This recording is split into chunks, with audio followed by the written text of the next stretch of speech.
¿Qué onda, chavos? ¿Cómo están?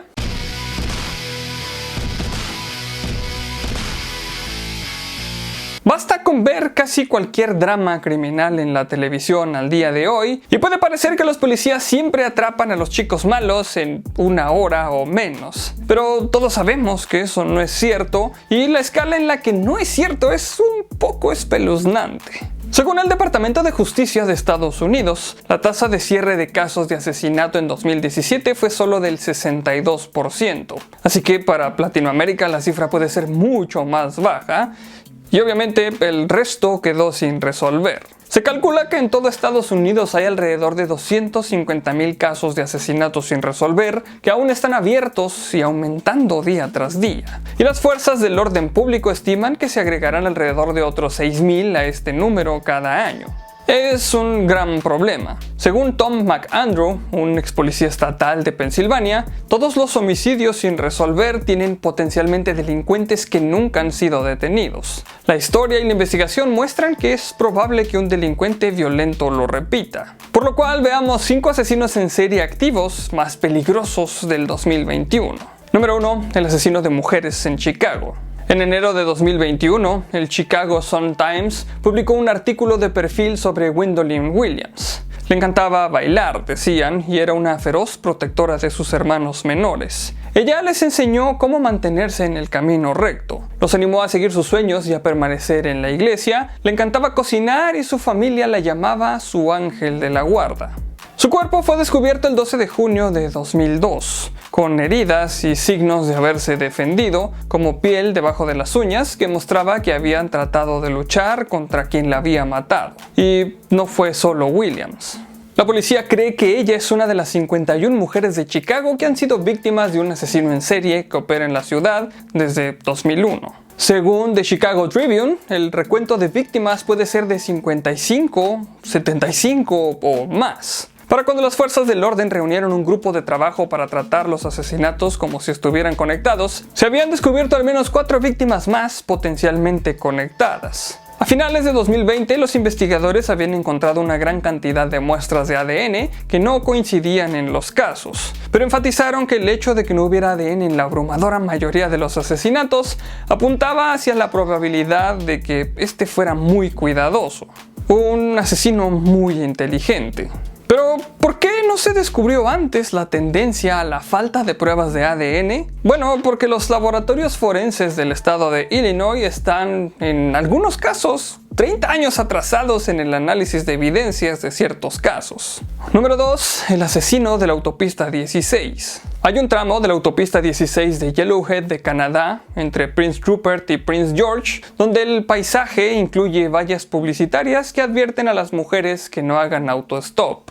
Están ahí porque se han recuperado tantos cuerpos a lo largo de este tramo de carretera que ahora se llama popularmente la carretera de las lágrimas. Varios medios de comunicación dicen que se desconoce cuántas personas han muerto a lo largo de este tramo de carretera, y aunque la Real Policía Montada de Canadá dice oficialmente que el número es 18, Human Rights Watch, junto con los grupos indígenas de la zona, dicen que el número real está más cerca de 40, ya que muchos de los que han desaparecido o han sido asesinados pertenecen a poblaciones indígenas que a menudo son pasadas por alto. Los asesinatos sin resolver a lo largo de la autopista 18 se remontan a 1969 y en 2016 el sargento de personal de la Real Policía Montada de Canadá, Wayne Clary, tuvo algunas palabras sombrías para la CBC. He sido honesto, las familias, refiriéndose a las de las víctimas, y digo que tal vez nunca se resolverán, dijo a una agencia de noticias. Por otro lado, un grupo de trabajo llamado EPANA se reunió en 2005 para investigar las desapariciones, pero desde entonces el número de personas asignadas al grupo de trabajo se redujo de 70 a solo 8. Clary dice que en muchos de los casos aún abiertos, los años no han sido buenos. Se pierden pruebas, han muerto testigos y a veces los cuerpos de las víctimas se pierden dentro del bosque. Número 3. Rainbow Maniac. La primera víctima del asesino en serie apodado el Rainbow Maniac fue José Cicero Enrique. Fue asesinado el 4 de julio de 2007 y luego arrojado en el Parque Paturis de Sao Paulo, y no fue el último.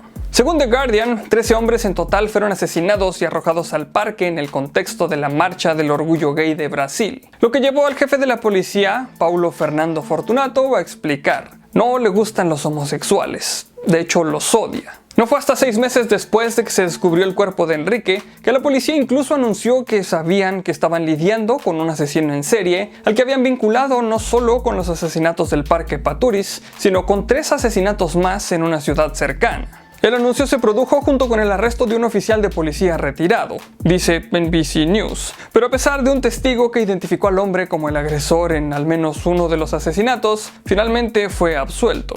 No se realizaron otros arrestos y la violencia contra miembros de la comunidad gay de Brasil siguió aumentando. The Guardian informó en 2018 que la delincuencia había seguido aumentando después de un asombroso aumento del 30% en los delitos violentos de 2016 a 2017, y Reuters informó que las amenazas hechas contra las concejalas transgénero recientemente elegidas se consideraban el presagio de otra ola de violencia en contra de la comunidad. Número 4. El apuñalador de Skid Row. Durante mucho tiempo parecía que la comunidad de personas sin hogar de Los Ángeles podía descansar al menos un poco más tranquila. Habían capturado al Skid Row Stabber. Los meses de octubre y noviembre de 1978 habían sido una época aterradora, cuando 10 vagabundos fueron brutalmente asesinados en las calles. Según el LA Times, la policía se centró en Bobby Joe Maxwell después de descubrir 2 pruebas: las huellas de su mano en un banco cercano de la escena del crimen y el hecho de que tenía un cuchillo que podía haber hecho las heridas en algunos de los apuñalamientos.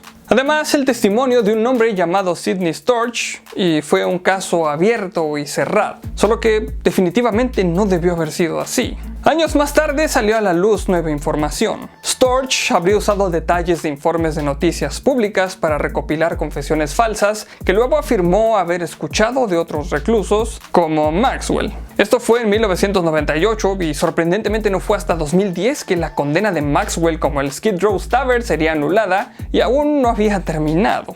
Maxwell todavía estaba luchando contra los cargos en 2018 y finalmente fueron desestimados en agosto de ese año. Para entonces Maxwell estaba hospitalizado y en coma después de un ataque cardíaco severo. Murió en mayo del año siguiente y el verdadero Skid Row Stabber nunca fue capturado.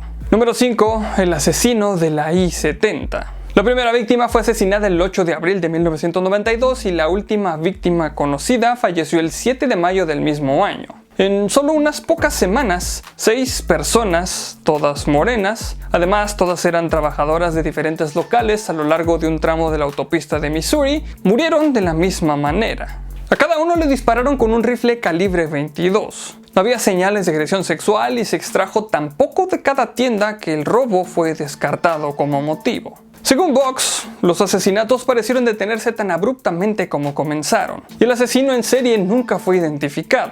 Los testigos describieron al asesino como un tipo que había estado durmiendo con su ropa, pues se veía desalineado y su ropa completamente arrugada, que hablaba consigo mismo, repitiendo constantemente lo mismo, mientras deambulaba por las tiendas donde más tarde se encontrarían las víctimas. Algunos testigos dijeron más tarde que lo habían visto alejarse de la escena haciendo autostop, pero el Courier and Press dice que este no es el fin de la historia. Donald Waterhouse estaba originalmente en la lista de sospechosos. Supuestamente había matado a su madre y a su padrastro con el mismo rifle de calibre 22 poco antes de que el asesino I-70 comenzara sus andadas. Pero en 1993 y 1994 Texas experimentó una serie similar de asesinatos, pero Waterhouse estaba tras las rejas. 3 empleados más de la tienda recibieron disparos en sus lugares de trabajo y esta vez uno sobrevivió.